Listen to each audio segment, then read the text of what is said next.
In today's episode of Half Salesman, we will talk about whether not to demo or not to demo during the discovery call. We have a VP sales from Endear, and both me and Noam are going to tackle this very touchy subject. Do you qualify? Do you disqualify? Do you show something from your software? So stick around because this is going to be fun. Hey everyone, and welcome to another episode of the Half Salesman. I'm your host, Mario, together with my co-host and partner, Noam, where we talk with today's revenue leaders, so CROs, VP sales, on all things regarding revenue. Today, we have VP sales from Endear, Casey Drake. Casey, welcome to the show, man. Welcome, Casey. Yeah, how's it going, guys? I'm excited to be here.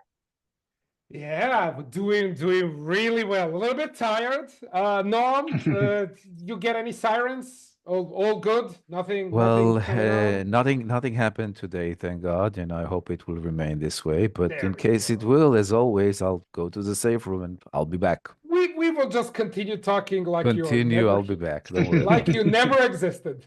Exactly. I feel like there's an inside joke here that I don't know. Did you get pulled off of an episode one time from an alarm? Wow, many times. Not an Wow. episode, not Not an an episode. episode, but from a Okay. coaching session and from an upskilling and training session for sure. Yeah. Yeah. Wow. Well, we'll pivot on the fly if that happens. No, it's no problem. You're gonna see everything here. You might hear some sirens goes on, whatever, and just a couple of minutes, I'll go back from the safe room, and we'll carry on. That's reality. It's all good. So, ladies and gentlemen, as I mentioned, today's topic is whether or not you should do the demo of your You shouldn't. product. I think we're gonna get into it then. Yeah. During the discovery. All right, Noam. Looks like Yeah. you're a little bit opinionated there, buddy. Can you kick it off? No. Every time people tell me I have an opinion, I just say no. It's just everybody else are wrong. No, here we go. Let's jumpstart. I was over. This is for the teas always. Yes, but generally speaking, my opinion is clear. You never ever go and demo in a discovery call. But hey, that's kind of a guideline, and I think there's a lot of rules to it. And what I'd like to do is, Casey, together today, I know I wanted your experience, all the way through, what's your opinion on it? As a general guideline, I will never ever go and invest on a demo. And let's discuss what's a demo, but I'm never going to invest on a demo before I am qualifying, or, if I'm disqualifying, they're not. Or disqualifying. Or disqualifying, there's no demo, right? But Yeah. basically speaking, my general guide is a big no. Well, Casey, thank you for joining us today. This was a very short episode. Yeah, right. That's it. Close the book. So, was initial thoughts, initial reaction. Yeah, I think it's definitely relevant, to mention my experience for sure. I think we talked, Yeah. Briefly before the call. I know your experience is a bit, let's say, like more enterprise level, where my entire career in sales, I've only ever sold into, I would say, SMB and like mid-market companies, and sold tools that are targeting those kind of companies. So I will admit there's definitely time and place. And maybe if you are in that enterprise sales cycle, it doesn't make sense to try to demo on that initial discovery call. But in my experience, like my thought on this comes from, it's like the only way I was ever taught in my early days in my sales career. So a little bit of like brief background, got out of college and wanted to do the whole entrepreneur thing, right? So I spent about a year just bartending and trying to become an entrepreneur, and realized I need to get my feet wet a little bit before I'm ready to just jump into being an entrepreneur. So then I found my first job at a startup that was selling to small to medium sized like hospitality companies. And then I got started at Endear 6 years ago as like a founding AE, and just sort of climbed the ranks to VP over the past 6 years. So I've never really come from that super traditional. I've never been at a company where they do that really traditional sales training or sales process. So that thought really just came from, I guess, natural like logic with who I'm selling to, and how fast my process is moving. I'm usually closing people in 90 days from the moment I'm having that first conversation. So it doesn't make so much sense necessarily to me to be elongating that process if I can find a way to quicken it and shorten it. Yeah. Yeah. I remember, so I don't know if you know, Noam and I actually wrote a book on discovery call. And as far as I know, it's still the only book on discovery on the market today.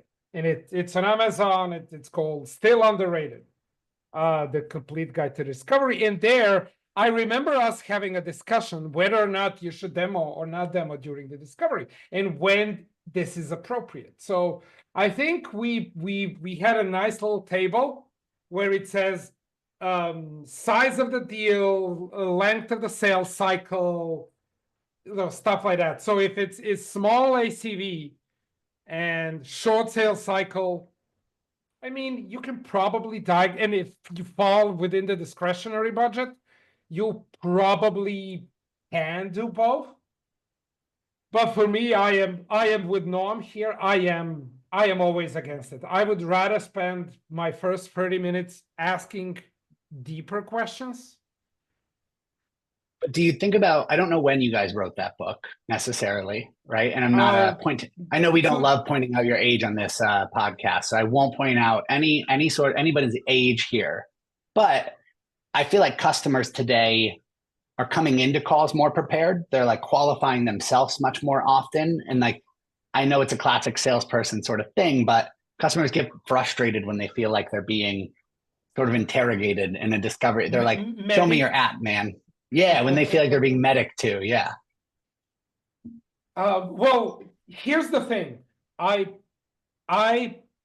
If you allow me, I'll agree with a part of your statement. And Noam, you can jump in.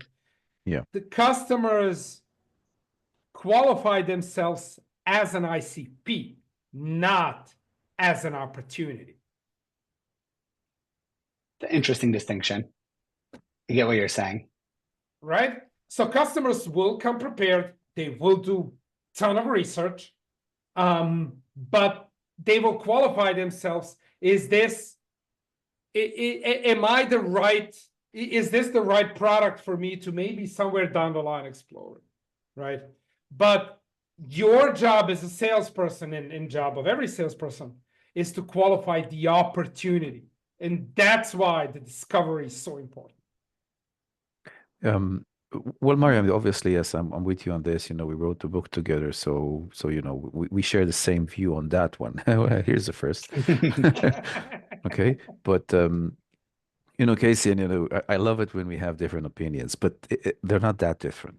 Okay, I'll explain. I think it was early last year when it's not a startup, although the management structure is still very entrepreneurial.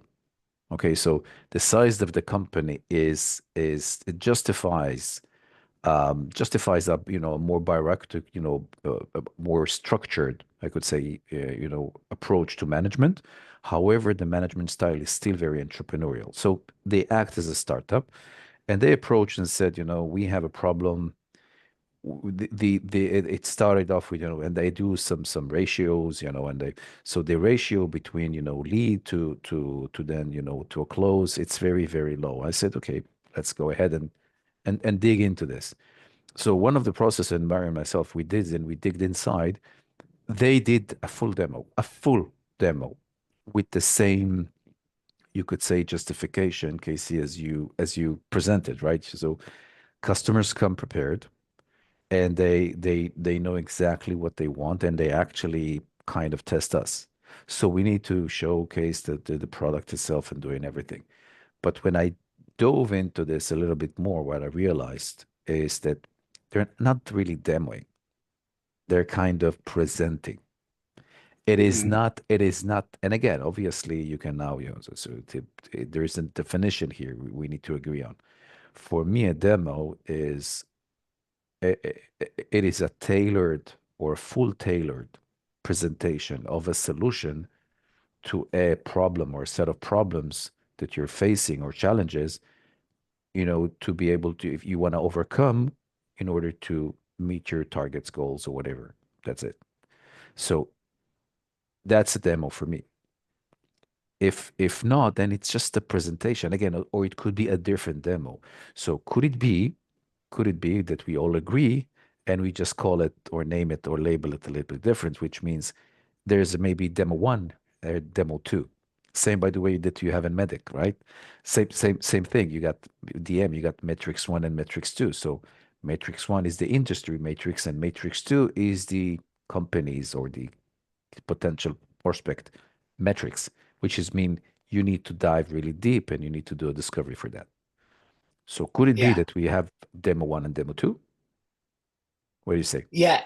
I think I like that you brought up the difference between presenting and demoing. Like, just because your platform is on the screen doesn't necessarily mean you are demoing. It's actually something like I work on a lot with my sales team internally, which is trying to make sure on that first discovery call that if we're demoing, we aren't just showing features, right? Like, you can do this, you can do this, you can do this. Because what we found is people would always get very excited about Endear and they would like love what the platform can do. But because we weren't really putting it in their context for them, it would we got a lot of like no for nows that would come back later when they sort of conceptualized it themselves. That was my theory anyway, because we get a lot of no for nows, but they'd actually come back. But I wanted to stop getting these, there's no specific reason why it's a no. It's just not the right time answer. It's the most frustrating close loss reason, in my opinion. I'd almost prefer Obviously. they go with a competitor. You know what I mean? So in order to combat that, what we did is we actually established like there's 7, we call them core customer journeys, because we're dealing with retail clients and that's usually how they're referring to them. But it's basically like what we know is one of these 7 journeys, you are going to want to probably implement some really close version of that when you get Endear implemented.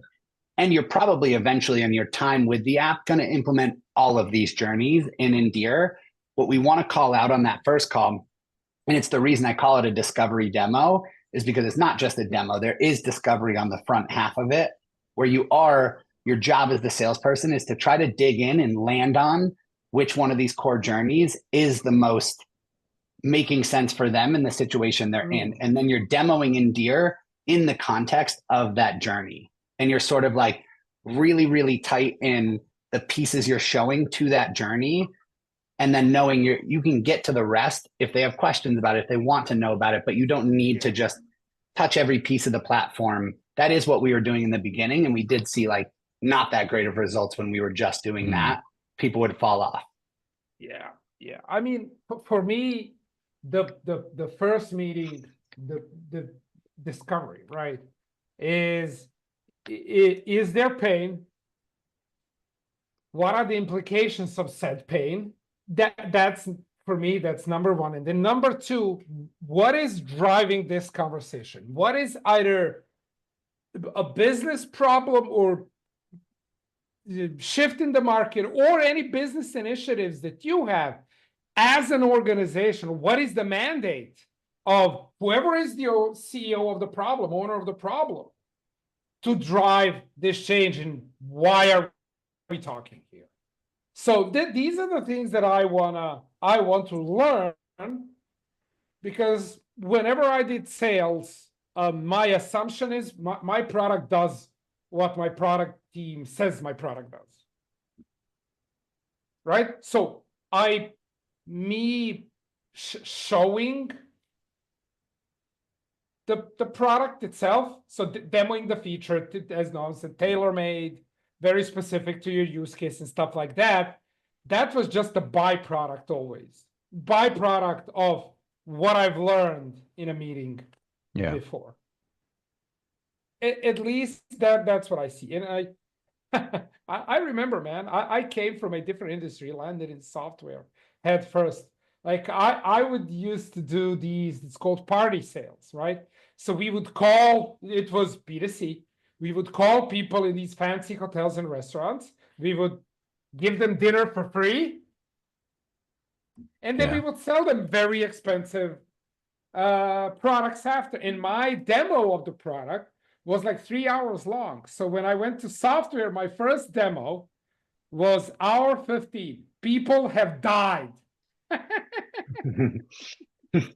And I didn't know anything. Like I didn't know. I know how to ask basic questions. So I had to relearn all of it in order to really dig deeper. Okay, why are we talking today? But I think, Mario, there's something we need to bear in mind, and sometimes we tend to forget this. And when I say we, I call the veterans, right? The way I see it, when you're selling a piece of software, which is a highly sophisticated one, not a closed box, right? So it's not about selling an iPhone or an iPod, which I call it's a closed box, right? You would give the box, and then the customer will actually learn it by itself, by him or herself, right? When you sell a piece of software, you usually sell it to the experts. So an expert basically is selling a sophisticated piece of software to an expert. We can say engineer to engineer. So an engineer to engineer discussion is different. Now, if you're a sales engineer, which means But you're come on, working. man, you still sell with your emotions. If there are no emotions, No, if no, no, there is no, no no. pain, Agreed. But engineers on both sides have the tendency to dive into feature functions because this is the way the thinking process is. yeah, Now, I'm not which is saying the it's a good thing or a bad pitfall thing. of every sales. Yeah, I'm not saying it's a good thing or a bad thing. I'm just saying it's the way I see it over and over again. And then Casey presented that very well. He said, we can rewind it and just play it back again. I rather save time. So instead of prolonging the conversations, I rather save time. So Casey represents a notion which is if I demo in the first discovery call, and again, we can decide on But the level. that's I would say, and again, please argue with me. I would love an argument there. If you do that kind of a demo, not saying in your case, Casey, but just generally speaking, if you show it, what you're doing is you're qualifying the ICP. You are not doing your job, which is qualifying the opportunity or I disqualifying, think there's whatever. I think there's an element of people say this a lot about marketing, and I think it's kind of going on at least in my scenario. And maybe what you could say is like that person is too early to be getting into my sales team's hand and still needs to be marketed to. But there's an element of I think, and our solution. Maybe you guys would add this to your list of reasons you would demo earlier. Our solution is not, at least as of today, like a rip and replace, like a we need something. It's oftentimes we're trying to sell them something new that they're adding to their tech stack. They're not removing something to put Endear in. And when that's the case, oftentimes I feel like what our demo can do is it can build urgency and it can sort of make them realize and go from I'm just kind of looking at things to, oh, if I turn this on tomorrow, I can at least get that workflow he just showed me turned on. And then there's probably more that I can turn on. We're selling on, I also would say like we very much push like a land and expand approach. So like oftentimes we're not even signing annual contracts with our customers day one. We're trying to get them onto our platform. We benefit from a lot of like one-click OAuth connections and integrations like that. So a rather big brand we could get set up and piloting for a low cost and low commitment, and then prove it to them really, proof of concept kind of model. But okay, so here's the question to both of you. So Endear, not an enterprise platform, still kind of, and it's very, let's say, early journey as a company, as a product. So let's say not early stages per se, but like earlier, right? So, yep. We're Series A for everyone's reference. Series A, fine. Is this gonna hurt down the line? No, this type of, I would say, approach, not digging too deep into the problem, or, and Casey, this is where we need your comment. What is the maturity level of the industry? So if the industry is really, really mature, then we can debate this, right? Well, I think the It, answer, sorry, Casey, go ahead, please. I would say it's completely fair to say that we have had our at bats with enterprise players, and like we haven't landed still a really large enterprise player, and some of this might be to blame. I really believe, I think buyers, and this is maybe optimistic and hopeful on my end, I think we're getting buyers that are moving more towards, no matter how big my company is, I want to be able to try it before I buy it. I don't want to have to like commit to this 2 year long plan and then have you burn me. And then in 2 years, I'm looking for a new provider. What I wanted to add, and I think it resonates, Casey, with what you said. If you go back to the early days of software, it was on-prem, right? So when it's on-prem, it's a different ball game, right? You're selling Totally. a huge package. It's installation, it's hardware, it's software, it's infrastructure. You literally it's a change management process. It's a Yeah. huge project. You got the HR involved. There's a leadership team involved. There's a big festival around, this and convincing internal users we have to move from this software or these pieces of software and we're going to use one, whatever, right? And that requires deep, deep, deep discovery process. And that requires professional salespeople that are experts in building relationship really fast.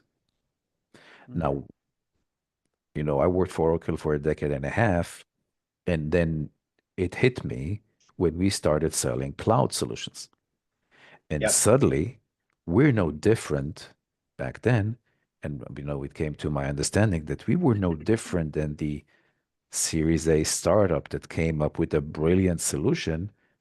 Basically, those two solutions cost the same, roughly. Mm-hmm. Okay. It's a subscription, so you can, yeah, maybe Oracle could, list price a higher price, but basically it's the same. And you're kind of measured against a Series A, innovative startup.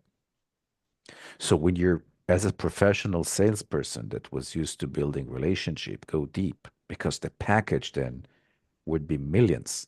And now it's just a couple of bucks a month. So I think there's a shift in the way the sales industry as an industry, needs to tackle. And this is where Casey's, you could say, you know, claim or Casey's case or Casey's opinion will actually work. So there's a shift there. On the Yeah, other side, yeah, sorry, it's Casey, like go a ahead. product. I was gonna say it's like I think I've seen some people write about this, but like, rather than a product-led growth model, it's like a product-led sales model is how I think Please. of it, where it's like my sales team is the product really sells itself. If my sales team can get them in there, get them to understand it, the product is as close to self-serve as you can get, but it's still worth it for the person to be involved for us, if that makes sense. Yeah, yeah, and then all the way, thanks for saying that because I can build on that right now. The discussions around cost of sale today is I would say considered to be less relevant Mm-hmm. because of very fast sales cycles or quick demos or here's the solution, here's what we think, here's what I think you think, okay, next. And there's also an abundance with customers. So literally everything is open. So it could be very well that, Mario and I'm saying, this is me challenging us and our opinion is that things might be a little bit different with that. Now, allow me just to refer as a yes or no. Will it hurt companies or will it create, you ask me, would it hurt that further down the road? I think so, yes. I think so, yes. Yeah, So you lack the critical collective sales intelligence yeah. of what you need to do. So basically, yeah, Yeah. companies such as, Series A companies that used to say like this, when they will be able to crack the sales codes of, to sell to big companies, to corporates, then what you're saying will be then there's going to be a bump there. Well, you sell one way when you're 0 to 1 million, which is mostly founder-led sales.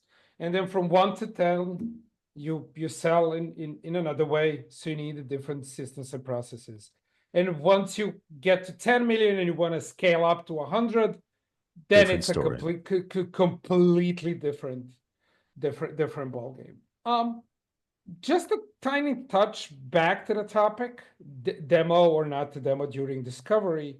I've seen reps, but these are veterans. Like this is the Sams of the world. No, Yeah. yeah, we have one client where every account executive, so both enterprise and mid-market, are between 60 and 80, 90% of the quota. And then there's Sam, who is 400% every single time. But I want more Sams on my team. oh yeah. Everybody. Everybody. So the way these, I call them champions, the way these champions do it is they would go into full discovery mode, and then when they sense, oh, I need to show something, they will hit share screen, show 60 seconds of the software, press end sharing, and go into the discussion. Okay, what did we just see? How is this resonating with you? How is this resonating with your business plan, with your goals that you want to achieve for the next? So they would do like a teaser. So instead of demoing on the first meeting, they would tease. They would just show bits and pieces of the software. What do you think about that? No, I mean, I love that. I think that's closer to what we're doing as well, in terms of like, we're definitely not showing the bits and pieces and jumping in and out as often as that, but it is more jumping from, here's this customer journey. When I say that, it's like literally like a timeline that we're putting on the screen. We have these like nice, marketing team made some nice timelines to show people. And then like, so this piece of the journey, here's how this happens in the app.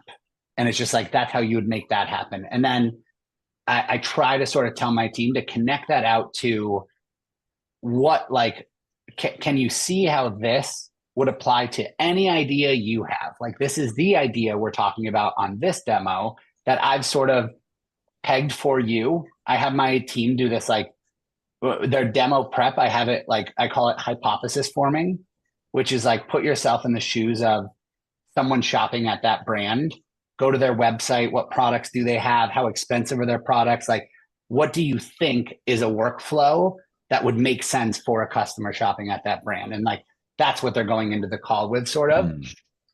And so trying to relate it to, but now, how does this work in your organization? They still need to learn about what is important for the customer, right? Exactly. Yeah. I mean, our call is 45 minutes. The first 15 is usually spent on discovery. The last 30, probably closer to like 20, is showing off that workflow in the demo portion. And then the last 10, which is something we need to get better at, definitely, is supposed to be spent on what's next. What now after this call? Do you want to accelerate this, or are you thinking this is more something 6 months away from now? I also will say we do a demo number 2, which is probably your more traditional demo, where we're like, okay, now you've seen our example workflow. Give us one that you would think is a good workflow for you. And then they'll usually invite some more stakeholders onto the call. I want to just quickly say, I know I'm on a bit of a monologue here, but I want to ask you guys sort of, I think the actual biggest downside of doing it this way, demoing on the first call, and like overall just trying to speed through the sales process and sell on this like efficiency sort of model. And I would even say, have you read, I know Mario, you're the big book reader. Not that you don't read books, Noam, I don't know enough about you to say that, but have you read The Jolt Effect? It's from the same guy that wrote The Challenger Sale. So that logic, I think, it comes from the Jolt Effect of like, like all you got to do today to what people want. I like to say my takeaway from that book is what people want most actually is to not lose their job. And if you can convince them that what you're pitching them is not going to lose their job, at worst, they'll end up just canceling it in 3 months. that I think is like really the model we're selling on. But what we lose is we definitely don't get as much face time with more stakeholders in the business. We get like 1 to 2 stakeholders, and then like we could roll out to a whole brand before we ever even met the CFO. And then like, you know, a year later, the CFO is like, what is this tool? And then we find ourselves sort of pitching to the CFO a year into working with them, which is a little funky, but it works because they're so ingrained in our system, and the system's super sticky, that at that point, it's like, what's the CFO going to say now? Which might not be the best approach. And I'm willing to put my hand up on that. Wow, that's you know, meeting the CFO, say, "Who are you? You know, I'm the one Who you're are you? paying Why for." am I spending Yeah. 6 figures on you? Yeah. And it's like, listen, man, go ask your retail team if they are willing to get rid of us, and see what they say before you get mad at me about the cost of this platform. I find it and I find it very, very interesting, even in, you know, exciting to realize that you guys are actually selling before meeting the economic buyer. Man, you guys, you know, this is interesting. This is a very interesting But approach. no, I work with a fair amount of pre-series and Series A companies. Yeah, more This than is I do. Yeah. yeah, this is SOP with almost every single one Yeah, of them. yeah. Yeah. Maybe It's sell it. It comes from when you're in that startup, the like bootstrap phase. It's like sell at all costs. We want to sell at all costs. I don't care who you meet, who you talk to. But yeah. I do think, to your guys' point, Just we please need to look drop. at what I built. Look at what I built. Look at Yep. what I built, and it's kind of remnants of that. Yeah. Instead of actually digging for pain, which is harder, and you may not know, you may not want to listen to the answers that you get. So you're, especially in the early days, you're kind of hoping that you will wow them with product. Oh yeah. And they will say, "Oh yeah, Yeah, I can't, you know, I want to buy this." how did I manage without it? Yes. How did I live without this thing? I still find it very interesting to, you know, you need a year down the road, you're gonna pitch the CFO who you are, and you're gonna kind of justify, you know, everything. I find it very interesting, and I do, Mario, realize that that happens a lot, right? That's happened a lot for startups selling to startups, or the startups selling to small companies. That could happen. Again, if you meet a client that their management structure is, again, very entrepreneurial, there's more than one economic buyer, right? So basically, you can get the check. Yeah. But I find it very interesting. Yeah. That's a nice way of putting it. Yeah, I think it depends a lot on how sticky your solution is. Yeah. Right. Like if you have high churn, this is 100%. a recipe for failure. Disaster. Oh yeah. But also I love that we would know way faster if we were having a churn problem, because people can, like, a lot of these clients could churn if they wanted to. We're not waiting a year until their first contract to find out if they're churning or not. I think that's a big problem early stage startups have to deal with. Oh, for sure. For sure. My biggest objection to running any type of demo, teasing, yeah, but Noam's definition of a demo on a first meeting is you miss out on a critical amount of sales intelligence that you could be gathering. And today, come on, everyone has note takers. Everyone is recording every single call. You have ton of insights from each conversations that you have, and we talked about it, I think, last night when we recorded it on sales automation. You can take a transcript of a call and query it, right? You can ask, hey, what did I do good, what did I do wrong? Examine the strength of my questions, whatever it is, right? Like, we have the tech. That's my biggest issue, the collective sales intelligence that is being lost in early stages for the price of sell by any means necessary at any cost. Well, then that's the turnover, right? So that this is basically what you do now.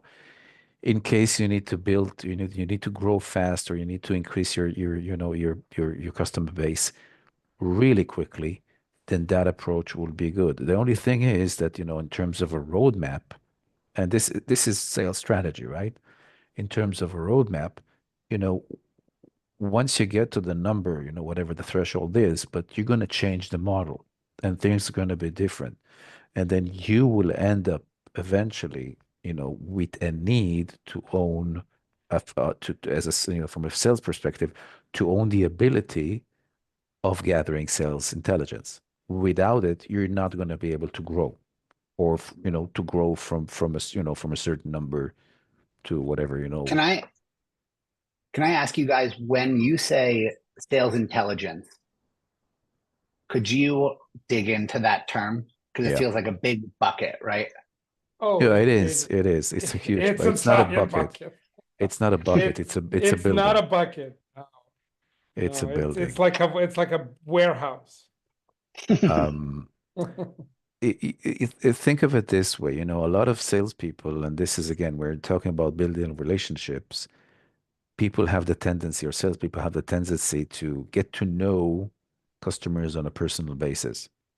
I'm not saying that's not important, but I represent, let's say, the group of salespeople, which is, I don't care, I don't want to be your friend, but I want to get to know you deeply enough to be able to help you solve the problems that you seek. So, from a sales perspective, I represents the doctor.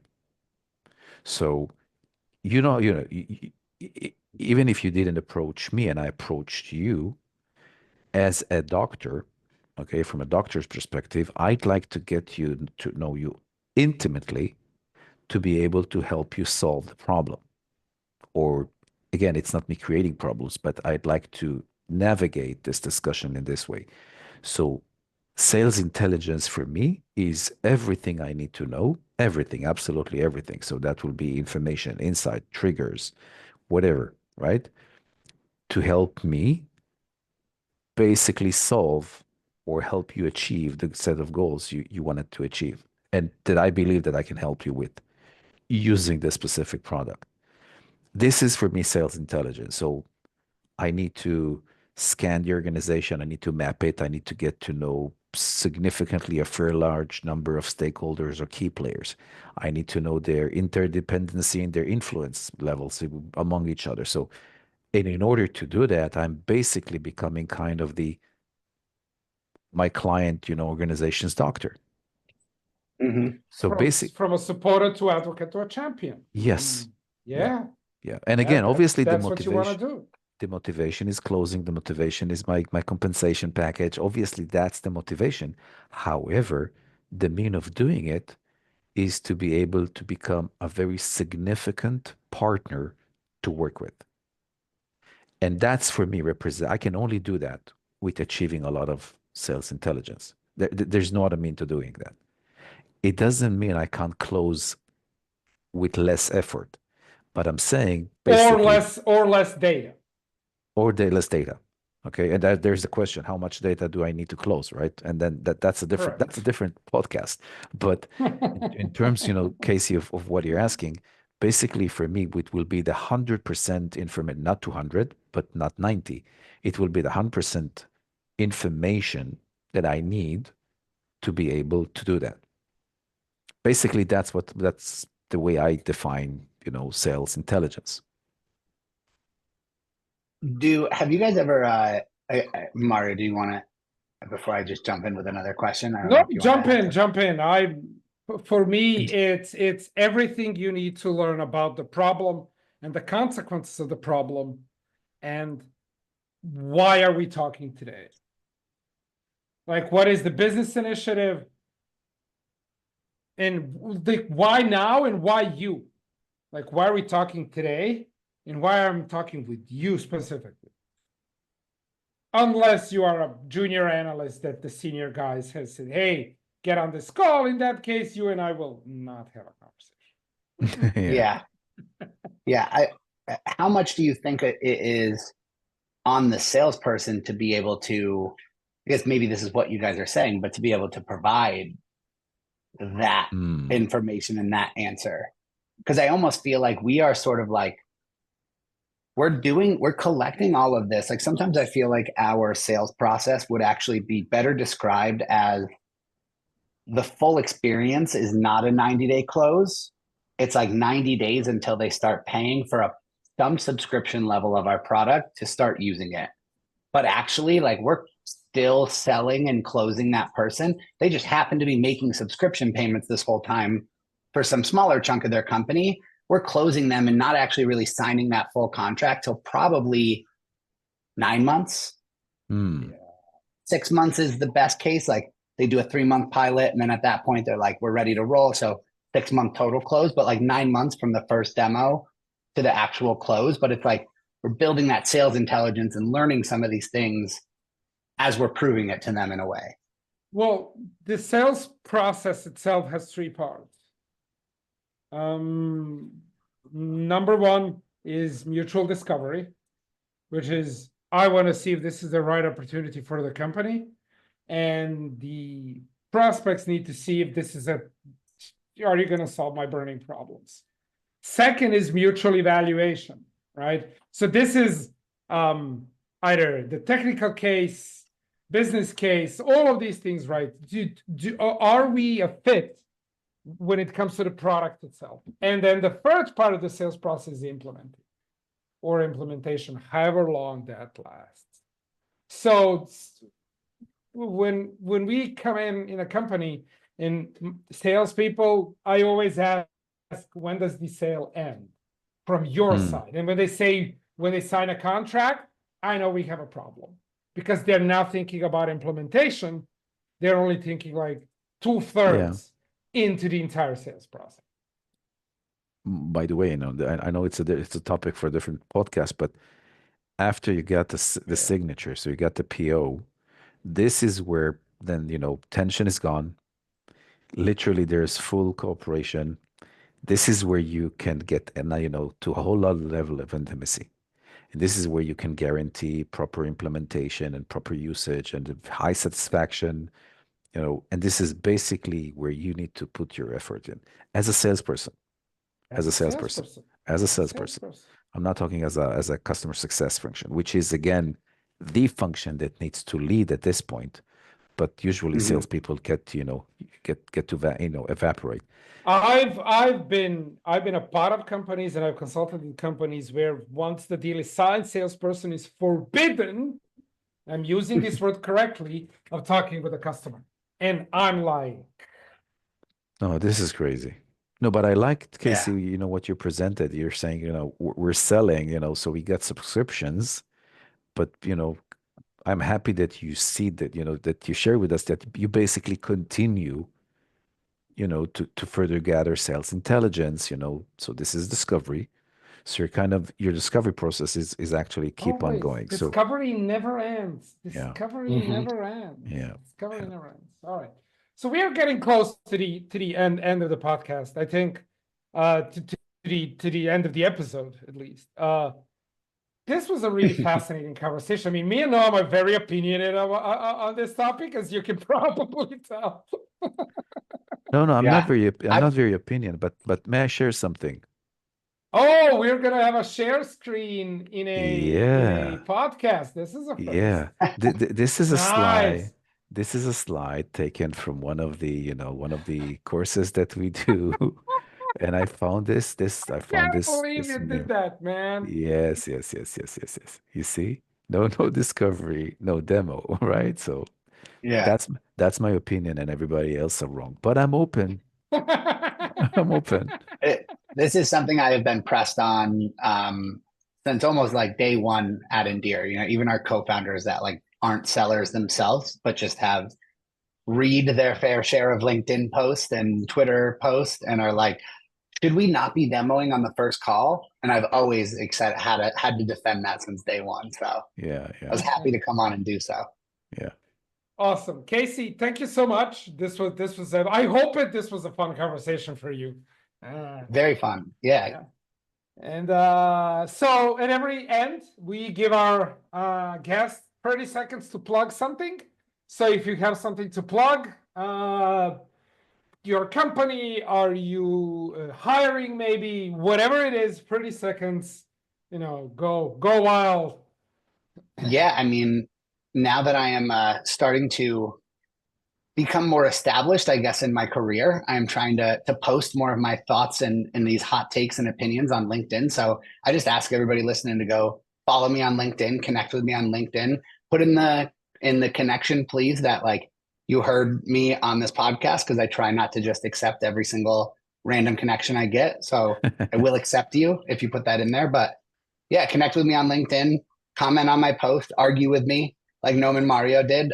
The more interaction, the better. It makes it way more fun to be out there posting when you feel like there's people who are interacting with you. Awesome, man. All right. Thank you so much for everyone sticking so far. Thank you very much for joining us. Zoom is just not doing it for me. I'm not cool enough for Zoom. You're not using it correctly. Yes. And please make sure to like and subscribe the video. And until the next episode, please go out and sell something. Yeah. Ciao. Go ahead. Thanks, guys.